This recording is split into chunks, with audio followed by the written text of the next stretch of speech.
Hi, ನಮಸ್ಕಾರ ಎಲ್ಲರಿಗೂ. ಇವತ್ತೊಂದು ನಾನು ಸ್ಪೆಷಲ್ ರೆಸಿಪಿಯಲ್ಲಿ ಅಥೆಂಟಿಕ್ ಆಗಿರುವಂತದ್ದು ಟ್ರೆಡಿಷನಲ್ ಆಗಿ ನಾವು ಒಂದು ರೆಸಿಪಿಯನ್ನು ಮಾಡ್ತಾ ಇದ್ದೇನೆ. ಅದೇ ಗೋವನ್ ಸ್ಟೈಲ್ ಅಲ್ಲಿ ಚಿಕನ್ ನಲ್ಲಿ ಮಾಡುವಂತಹ ವಿಂದಾಲು ಎಂಬಂತ ಒಂದು ರೆಸಿಪಿ, ಸೂಪರ್ ಆಗಿರುವಂತಹ ಒಂದು ರೆಸಿಪಿ ನಾನು ಇವತ್ತು ಮಾಡಿ ತೋರಿಸಿದ್ದೇನೆ. ಬನ್ನಿ ಏನ್ ಹೇಗೆ ಮಾಡುವುದು. ಚಿಕನ್ ವಿಂದಾಲು ಅಂತ ಒಂದು ರೆಸಿಪಿ ಇವತ್ತು ಸ್ಪೆಷಲ್ ಆಗಿ ಒಂದು ರೆಸಿಪಿಯನ್ನು ಮಾಡ್ತಾ ಇದ್ದೇನೆ. ಆ ರೆಸಿಪಿ ಮಾಡಲು ನಮಗೆ ಬೇಕಾಗಿರುವಂತದ್ದು 1 ಟೇಬಲ್ ಸ್ಪೂನ್ ಅಷ್ಟು ನಾನು ಕೊತ್ತಂಬರಿ ಬೀಜವನ್ನು ತೆಗೆದುಕೊಂಡಿದ್ದೇನೆ. ಅರ್ಧ ಚಮಚ ಜೀರಿಗೆ, ಒಂದು 20 ರಿಂದ 25 ಕಾಳು ಮೆಣಸು, ಒಂದು ಚಿಕ್ಕ ಲಿಂಬೆ ಗಾತ್ರದಷ್ಟು ಹುಳಿ, ಒಂದು 5 ರಿಂದ 6 ಲವಂಗ. ನಾನು ಏಲಕ್ಕಿಯ ಕವರ್ ಅನ್ನು ತೆಗೆದು ಒಂದು 3 ಏಲಕ್ಕಿಯನ್ನು ತೆಗೆದುಕೊಂಡಿದ್ದೇನೆ. ನೋಡಿ, ಅದರದ್ದು ಸಿಪ್ಪೆ ತೆಗೆಯಬೇಕು. ನಂತರ ಒಂದು ಅರ್ಧ ಚಮಚ ಅರಶಿನ ಹುಡಿ, ನಂತರ ಚಕ್ಕೆ 1.5 ಇಂಚಿನಷ್ಟು ನಾನು ಚಕ್ಕೆಯನ್ನು ತೆಗೆದುಕೊಂಡಿದ್ದೇನೆ. ಅರ್ಧ ಚಮಚದಷ್ಟು ಸಾಸಿವೆಯನ್ನು ತೆಗೆದುಕೊಂಡಿದ್ದೇನೆ. ಒಂದು 6 ರಿಂದ 7 ಬೆಳ್ಳುಳ್ಳಿ, ನಂತರ 1 ರಿಂದ 1.5 ಇಂಚು ಶುಂಠಿಯನ್ನು ನಾನು ತೆಗೆದುಕೊಂಡಿದ್ದೇನೆ. ಇದನ್ನು ಇವಾಗ ಕಂಪ್ಲೀಟ್ ನಾನು ಇವಾಗ ಡ್ರೈ ರೋಸ್ಟ್ ಅನ್ನು ಮಾಡ್ತಾ ಇದ್ದೇನೆ. ಡ್ರೈ ರೋಸ್ಟ್ ಮಾಡಿ ನಂತರ ನೆಕ್ಸ್ಟ್ ಹೇಗೆ ಕಡಿಯುವಂತದ್ದು ಅಂತ ನಾನು ಹೇಳಿ. ಎಣ್ಣೆ ಹಾಕಲಿಲ್ಲ, ಏನು ಹಾಕಿದ್ದಾನೆ. ಡ್ರೈ ರೋಸ್ಟ್ ಮಾಡ್ಕೊಳ್ಳುವಂಥದ್ದು. ಇದೊಂದು 2 ರಿಂದ 3 ನಿಮಿಷ ಲೋ ಫ್ಲೇಮ್ ಅಲ್ಲಿ ಇಟ್ಕೊಂಡು ಡ್ರೈ ರೋಸ್ಟ್ ಮಾಡ್ಕೊಳ್ಳೋದು. ಎಲ್ಲ ಸ್ಪೈಸಸ್ ಅನ್ನು ಒಮ್ಮೆ ರೋಸ್ಟ್ ಮಾಡಿದ್ರೆ ಅದರದ್ದು ಪರಿಮಳನೇ ಒಂದು ಬೇರೆ ಇರುತ್ತೆ. ಸೂಪರ್ ಆಗಿರೋ ಒಂದು ಟೇಸ್ಟ್ ಬರ್ತದೆ. ನೋಡಿ, ಚಟಪಟ ಚಟಪಟ. ಹುಳಿಯನ್ನು ಬಿಟ್ಟು ಉಳಿದದೆಲ್ಲ ನಾನು ಗರಂ ಮಸಾಲವನ್ನು ರೋಸ್ಟ್ ಮಾಡಿದ್ದೇನೆ. ಇವಾಗ ಕಡಿಲಿಕ್ಕೆ ನಾನೊಂದು 10 ಕಾಶ್ಮೀರಿ ಮೆಣಸನ್ನು ಬಿಸಿ ನೀರಲ್ಲಿ ನೆನೆಯಲಿಕ್ಕೆ ಇಟ್ಟಿದ್ದೇನೆ. ಸೊ ಇವಾಗ ಒಂದು 15 ರಿಂದ 20 ನಿಮಿಷ ಆಯ್ತು ಇದು ನೆನೆಯಲಿಕ್ಕೆ ಇಟ್ಟು. ಸೊ ಇದನ್ನು ಕೂಡ ಇವಾಗ ನಾನು ತೆಗಿತಾ ಇದ್ದೇನೆ. ಇದನ್ನು ತೆಗೆದು ಒಟ್ಟಿಗೆ ನಾನು ಇವಾಗ ಮಿಕ್ಸಿಯಲ್ಲಿ ಕಡಿಲಿಕ್ಕೆ ಹಾಕ್ತಾ ಇದ್ದೇನೆ. ಆ ಕಡಿಲಿಕ್ಕೆ ಹಾಕುವಾಗ ನಾನು ಒಂದು 1.5 ಚಮಚದಷ್ಟು ನಾನು ವಿನೆಗರ್ ಅನ್ನು ಸೇರಿಸಿಕೊಳ್ತಾ ಇದ್ದೇನೆ. ನೋಡಿ, 1.5 ಚಮಚ ವಿನೆಗರ್ ಇದೇ ಹೊತ್ತಿನಲ್ಲಿ ಇದಕ್ಕೆ ಸೇರಿಸಿಕೊಳ್ತಾ ಇದ್ದೇನೆ ನಾನು.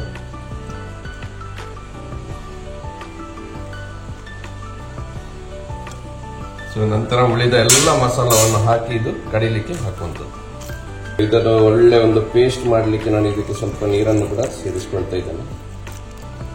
ನೀರನ್ನು ಸೇರಿಸಿ ಒಂದು ಒಳ್ಳೆ ಪೇಸ್ಟ್ ಮಾಡಿ ತರ್ತೇನೆ ನಾನು ಇವತ್ತು ಚಿಕನ್ ವಿಂದಾಲುವನ್ನು ಮಾಡಲಿಕ್ಕೆ ಅರ್ಧ ಕೆಜಿ ವಿತ್ ಬೋನ್ ಚಿಕನ್ ಅನ್ನು ತೆಗೆದುಕೊಂಡಿದ್ದೇನೆ. ಈಗ ಚೆನ್ನಾಗಿ ತೊಳೆದು ಒಂದು 3 ರಿಂದ 4 ನೀರನ್ನು ತೊಳೆದುಕೊಂಡಿದ್ದೇನೆ.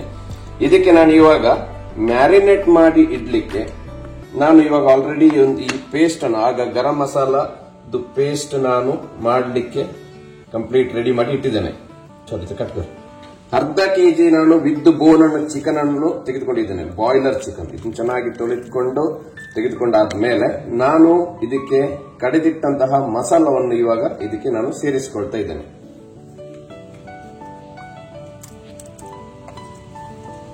ಒಳ್ಳೆ ಕೆಂಪು ಉಂಟು ಪೇಸ್ಟ್.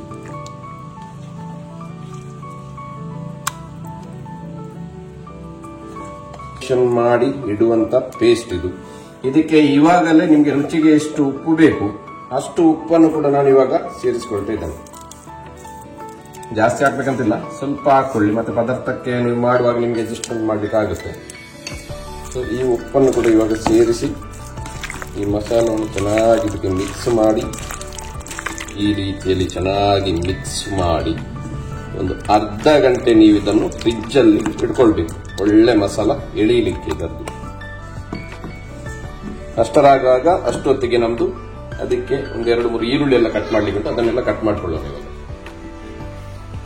ನೋಡಿ, ವಿಂದಾಲನ್ನು ಮಾಡಲಿಕ್ಕೆ ನಾನು ನೋಡಿ ಚಿಕನ್ ಮ್ಯಾರಿನೇಷನ್ ಆದ ಮೇಲೆ ಸರಿಸುಮಾರು 1 ಗಂಟೆ ಆಯ್ತು ನಾನು ಫ್ರಿಜ್ ಅಲ್ಲಿ ಇಟ್ಟು. ಇವಾಗ ನಾನು ನೇರವಾಗಿ ಇವಾಗ ಫೈನಲ್ ಪ್ರಾಸೆಸ್ಗೆ ಬರ್ತಾ ಇದ್ದೇನೆ. ಅದಕ್ಕೋಸ್ಕರ ನಾನು 1 ಚಮಚದಷ್ಟು ತುಪ್ಪವನ್ನು ನಾನು ಇವಾಗ ಇದಕ್ಕೆ ಸೇರಿಸಿಕೊಳ್ತಾ ಇದ್ದೇನೆ. ತುಪ್ಪ ಒಳ್ಳೆ ಬಿಸಿಯಾಗಿದೆ. ಇವಾಗ ನಾನು 1 ದೊಡ್ಡ ನೀರುಳ್ಳಿಯನ್ನು ಈ ತರ ಸಪೂರವಾಗಿ ಕಟ್ ಮಾಡಿ ಇಟ್ಕೊಂಡಿದ್ದೇನೆ.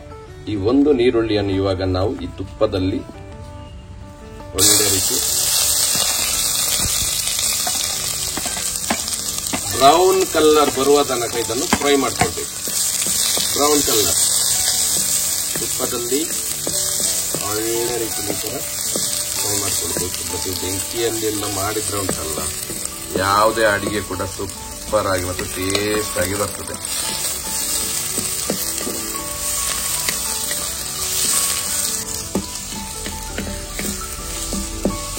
ನೋಡಿ, ತಿರುಗಿಕೊಳ್ಬೇಕು. ಫ್ರೈ ಆಗುವಾಗ ಈ ರೀತಿಯಲ್ಲಿ ಫ್ರೈ ಆದ್ರೆ ಒಳ್ಳೆ ಫ್ರೈ ಆಯ್ತು. ಇವಾಗ ನೋಡಿ, ಇಷ್ಟು ಬ್ರೌನ್ ಆದ್ರೆ ಸಾಕು. ನೋಡಿ, ಇವಾಗ ಒಳ್ಳೆ ರೀತಿಯಲ್ಲಿ ಬ್ರೌನ್ ಆಗಿದೆ. ಇವಾಗ ನಾನು ಮ್ಯಾರಿನೇಟ್ ಮಾಡಿ ಇಟ್ಟಂತಹ ಚಿಕನ್ ಅನ್ನು ನೋಡಿ, ಇದನ್ನು ಇವಾಗ ನಾನು ಇದಕ್ಕೇನೆ ಸೇರಿಸಿಕೊಳ್ತಾ ಇದ್ದೇನೆ. ಇವಾಗ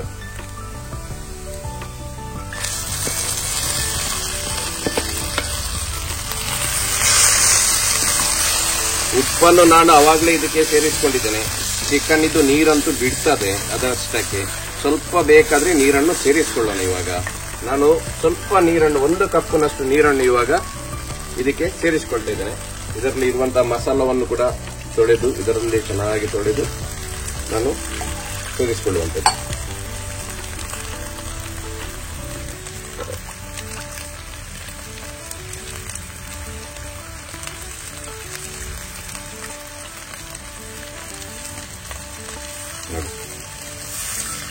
ಎಷ್ಟು ಬೇಕೋ ಅಷ್ಟೇ ಸೇರಿಸಿಕೊಳ್ಳಿ ನೀರು. ನಾನು ಸ್ವಲ್ಪ ನೀರು ಬಾಕಿ ಇಡ್ತೇನೆ, ಮತ್ತೆ ಎಲ್ಲಿ ಅದರ ಅವಶ್ಯಕತೆ ಬಿದ್ದರೆ ಸೇರಿಸಿಕೊಳ್ತೇನೆ. ಉಪ್ಪನ್ನು ನೀವು ಒಂದು 5 ನಿಮಿಷ ಬಿಟ್ಟು ನೋಡುವುದು ಒಳ್ಳೆಯದು. ಯಾಕೆ ಅಂತ ಹೇಳಿದ್ರೆ, ನಾವು ಮ್ಯಾರಿನೇಷನ್ ಮಾಡುವಾಗ ಇದಕ್ಕೆ ಉಪ್ಪನ್ನು ನಾವು ಸೇರಿಸಿಕೊಂಡಿದ್ದೇವೆ. ಮ್ಯಾರಿನೇಷನ್ ಮಾಡುವಾಗ ಉಪ್ಪನ್ನು ಸೇರಿಸಿಕೊಂಡಿದ್ದರಿಂದ ಇದಕ್ಕೆ ನಾವು ಮತ್ತೆ ಸೇರಿಸಿಕೊಳ್ಳುವಂಥದ್ದು ಅವಶ್ಯಕತೆ ಇಲ್ಲ.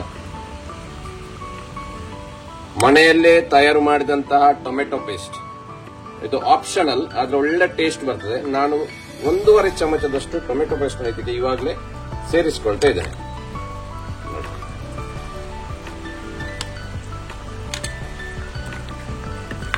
ಟೊಮೆಟೊ ಪೇಸ್ಟ್ ಅನ್ನು ಸೇರಿಸಿ ಇನ್ನು ಒಂದು 20-25 ನಿಮಿಷ ಇದನ್ನು ಒಳ್ಳೆದಾಗಿ ಬೇಯಲಿಕ್ಕೆ ಇಡುವಂಥದ್ದು.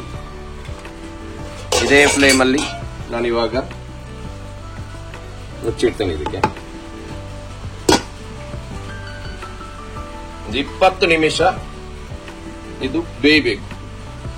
ನಮಸ್ತೆ ವೀಕ್ಷಕರೇ, ತುಂಬಾ ಸಮಯದಿಂದ ನಮ್ಗೆ ತುಂಬಾ ಸಪೋರ್ಟ್ ಕೊಡ್ತಾ ಇದ್ದೀರಾ.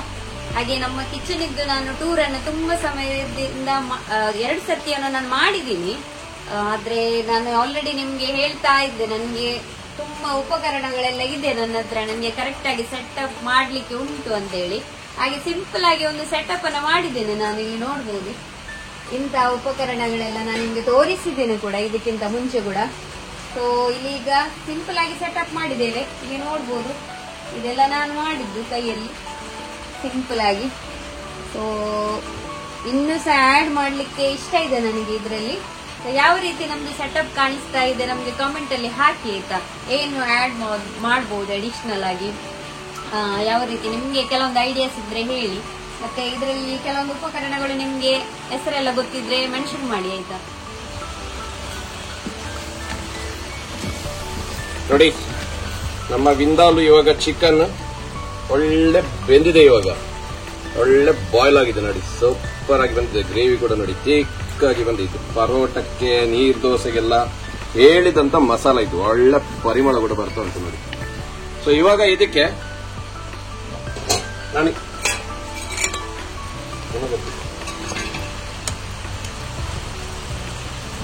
ಇದೇ ಹೊತ್ತಿನಲ್ಲಿ ನಾನು ಇವಾಗ ಇದಕ್ಕೆ 1 ಸ್ಪೂನ್ನಷ್ಟು ವಿನೆಗರ್ ಅನ್ನು ಆಡ್ ಮಾಡ್ತಾ ಇದ್ದೇನೆ.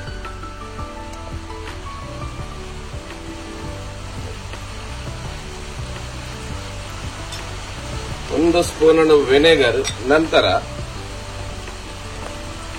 ಒಳ್ಳೆ ಟೇಸ್ಟ್ ಬರಲಿಕ್ಕೆ ಒಂದು ಚಮಚದಷ್ಟು ಸಕ್ಕರೆಯನ್ನು ಇವಾಗ ಇದಕ್ಕೆ ಆಡ್ ಮಾಡ್ತಿದ್ದೇನೆ. ಸಕ್ಕರೆ ನೋಡಿ, ಈ ಶುಗರ್ ಅನ್ನು ಆಡ್ ಮಾಡಿ ಇದೊಂದು 5 ನಿಮಿಷ ಇದನ್ನು ಕುದೀಲಿಕ್ಕೆ ಬಿಡಬೇಕು, ಬಾಯ್ಲ್ ಆಗ್ಲಿಕ್ಕೆ 5 ನಿಮಿಷ. ಶುಗರ್ ನಂತರ ಈ ವಿನೆಗರ್ ಎಲ್ಲ ಒಳ್ಳೆ ಎಳ್ಕೊಳ್ಬೇಕು. ಒಂದು 5 ಮಿನಿಟ್ಸ್ ಇದನ್ನು ಮುಚ್ಚಿ ಲೋ ಫ್ಲೇಮ್ ಅಲ್ಲಿ ಯಾಕಂದ್ರೆ ಜಾಸ್ತಿ ಬೆಂಕಿ ಹಾಕಿದ್ರೆ ಅಡಿತಾಗ್ತದೆ, ಅಡಿತಾಗಬಾರ್ದು. ಇವಾಗ ಈಗಾಗಲೇ ದಪ್ಪ ಆಗ್ತಾ ಬಂದಿದೆ ಇದು ಗ್ರೇವಿ. ಸೊ ಮಸಾಲ ದಪ್ಪ ಆಗ ತುಂಬಾ ತಿಕ್ಕಾದಂತ ಸಂದರ್ಭದಲ್ಲಿ ನೋಡಿ, ಇಷ್ಟೇ ಗೆಂಡದಲ್ಲಿ ನೀವು ಒಲೆಯನ್ನು ಮಾಡಿದ್ರೆ ಇಷ್ಟೇ ಲೋ ಫ್ಲೇಮ್ ಅಲ್ಲಿ ಇಟ್ಟು ನೀವು ಇದನ್ನು ಕುದಿಲಿಕ್ಕೆ ಬಿಡಬೇಕು. ನೋಡಿ ಇವಾಗ ಒಂದು 5 ನಿಮಿಷ ಆಗಿದೆ ನಮ್ದು. 5 ನಿಮಿಷದಲ್ಲಿ ನೋಡಿ ಚಿಕನ್ ಇವಾಗ ಒಳ್ಳೆ ಡ್ರೈ ಆಗಿದೆ ನೋಡಿ, ತಿಕ್ ಮಸಾಲ ಆಗಿದೆ. ಇವಾಗ ಇದನ್ನು ನಾನು ಇಳಿಸ್ಕೊಡುವಂತದ್ದು. ಉಪ್ಪು ಎಲ್ಲ ಕರೆಕ್ಟ್ ಉಂಟು ನಮ್ಮ ಲೆಕ್ಕದಲ್ಲಿ. ನಿಮ್ಗೆ ಬೇಕಾದ್ರೆ ನೀವು ಇದೇ ಹೊತ್ತಿನಲ್ಲಿ ಉಪ್ಪು ಸೇರಿಸ್ಕೊಳ್ಬಹುದು. ಇವಾಗ ನೋಡಿ, ಇದು ಗಾರ್ನಿಶ್ ಮಾಡ್ಲಿಕ್ಕೆ ನಾನು ಸ್ವಲ್ಪ ಕೊತ್ತಂಬರಿ ಸೊಪ್ಪನ್ನು ಇದಕ್ಕೆ ಸೇರಿಸ್ಕೊಳ್ತಾ ಇದ್ದೇನೆ. ಸ್ವಲ್ಪ ಕೊತ್ತಂಬರಿ ಸೊಪ್ಪನ್ನು ಈಗ ಗಾರ್ನಿಶ್ ಮಾಡಿ ಇದನ್ನು ಇಳಿಸಿಕೊಳ್ಳುವಂಥದ್ದು. ನಮ್ಮ chicken vindaloo ready, Goan style.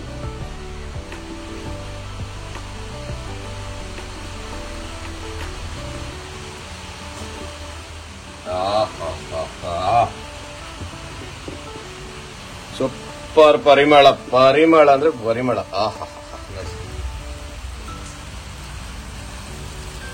Chicken vindaloo different recipe. Chicken ಅಂದ್ರೆ ಚಿಕನ್, ಚಿಕನ್ ಅಂದ್ರೆ ಚಿಕನ್ ಸೂಪರ್ ಆಗಿ ಬಂದಿದೆ. ಚಿಕನ್ ಇಂದಾಲು ಇಂದಾಲು ಇಂದಾಲು ಟೇಸ್ಟ್ ಮಾಡುವ. ನಾವಿವತ್ತು ಡಿಫ್ರೆಂಟ್ ಆಗಿ ಯಾವಾಗ್ಲೂ ಚಿಕನ್ ಅಲ್ಲಿ ಈ ನಮ್ಮ ಸೌತ್ ಕೆನರದೇ ರೆಸಿಪಿ ಮಾಡುವಂಥದ್ದು. ಇವತ್ತೊಂದು ಗೋವನ್ ಸ್ಟೈಲ್ ಅಲ್ಲಿ ಮಾಡುವಂಥದ್ದು. ಬಿಸಿ ಬಿಸಿ ಬಿಸಿ ಬಿಸಿ ಉಂಟು, ಬೆಚ್ಚ ಬೆಚ್ಚ.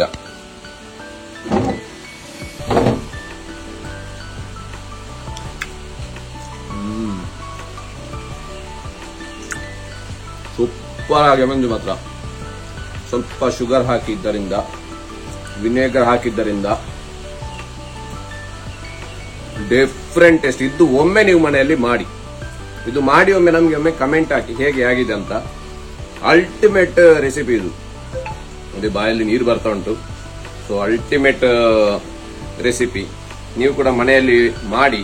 ಈ ಪರೋಟಕ್ಕೆ, ನೀರು ದೋಸೆಗೆಲ್ಲ ಹೇಳಿದಂತಹ ಡಿಶ್ ಇದು. ಸೊ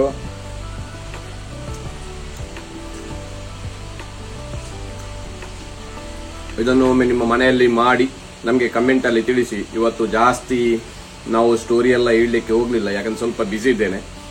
ಗುರುಲಗಿದ್ದು ಸ್ವಲ್ಪ ನೆನಪುಂಟು ನನಗೆ. ಗುರುಲಗು ಮುಂದಿನ ದಿನಗಳಲ್ಲಿ ಹೇಗೆ ಆಗಿದೆ, ಏನೆಲ್ಲ ಆಗಿತ್ತಂದು ಮುಂದಿನ ವಿಡಿಯೋಗಳಲ್ಲಿ ಹೇಳ್ತೇನೆ. ಆದ್ರೆ ನೀವು ಎಲ್ಲಿಂದೆಲ್ಲ ಈ ವಿಡಿಯೋವನ್ನು ನೋಡ್ತಾ ಇದ್ದೀರಿ ಅದನ್ನು ಕೂಡ ಕಮೆಂಟ್ ಹಾಕಿ ನಿಮಗೆ ತಿಳಿಸಿ. ಎಲ್ಲಿಂದೆಲ್ಲ ನೀವು ನೋಡ್ತಾ ಇದ್ದೀರಿ, ಮತ್ತೆ ಈ ರೆಸಿಪಿಯನ್ನು ಟ್ರೈ ಮಾಡಿದ ಮೇಲೆ ಹೇಗೆ ಆಗ್ತದೆ ಅದನ್ನು ಕೂಡ ನಿಮ್ಮ ಕಮೆಂಟ್ ಅಲ್ಲಿ ತಿಳಿಸಿ ಅಂತ ಹೇಳುತ್ತಾ ಸಿಗ್ತೇನೆ ಮುಂದಿನ ರೆಸಿಪಿಯಲ್ಲಿ. ಅಲ್ಲೇ ತನಕ take care, bye, see you.